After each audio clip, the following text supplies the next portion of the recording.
Imagine a world where the first spark of human creativity flickered to life not in Europe, not in Asia, but in Africa. 70,000 years ago, in a cave overlooking the Indian Ocean, someone took a sharp tool and etched geometric patterns onto a piece of ochre. This is Blombos Cave, South Africa, home to the oldest known visual expression in human history. These markings are not random scratches. They are deliberate, symbolic, a message across time. Who were these early artists? What were they trying to say? We may never know for certain, but their legacy is undeniable. Africa is not just the cradle of humanity. It is the birthplace of art, of innovation, of civilization itself. Fast forward to 43,200 years ago, deep in the Ngwenya mountain range of Swaziland. Here, at Bomvu Ridge, we find the oldest known mine in the world. Hundreds of thousands of stone tools litter the site, evidence of an industrial operation on a scale unimaginable for its time. The miners were after hematite, a red pigment used for body paint, for ceremony, for art. This was not mere survival. This was culture.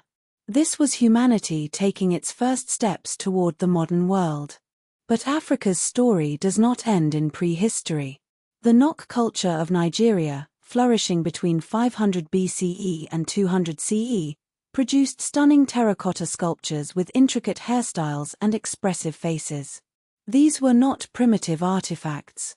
They were masterpieces, rivaling anything produced in ancient Greece or Rome at the same time. And while Europe was still in the Iron Age, the Nok were already smelting iron, creating tools and weapons that would shape the continent for centuries to come. Jump ahead to the 11th century, to the towering stone walls of Great Zimbabwe. This was no crude settlement.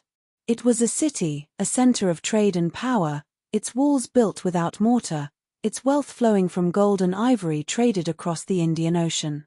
The Shona people who built it were not isolated.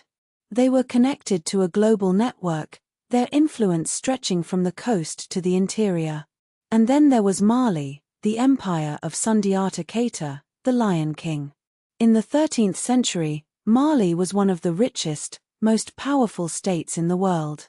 Its wealth came from gold, from salt, from trade routes that crisscrossed the Sahara.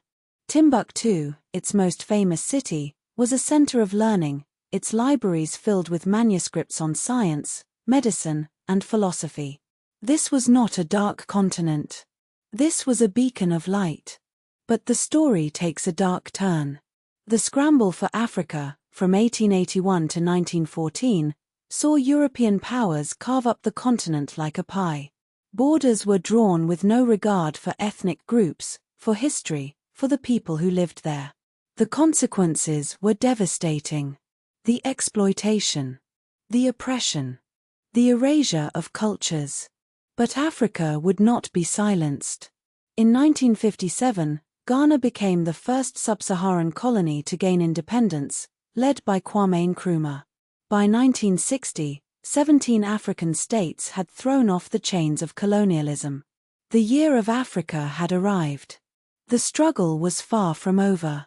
The Second Congo War, beginning in 1998, would claim millions of lives, a tragic reminder of the scars left by colonialism. But through it all, the spirit of Africa endured. The art, the culture, the resilience. Today, the legacy of Blombos Cave lives on. In the vibrant murals of Lagos. In the sculptures of Kinshasa. In the films of Nollywood. Africa's visual history is not just a record of the past. It is a living, breathing testament to the creativity, the ingenuity, the unbreakable spirit of a continent that gave birth to us all.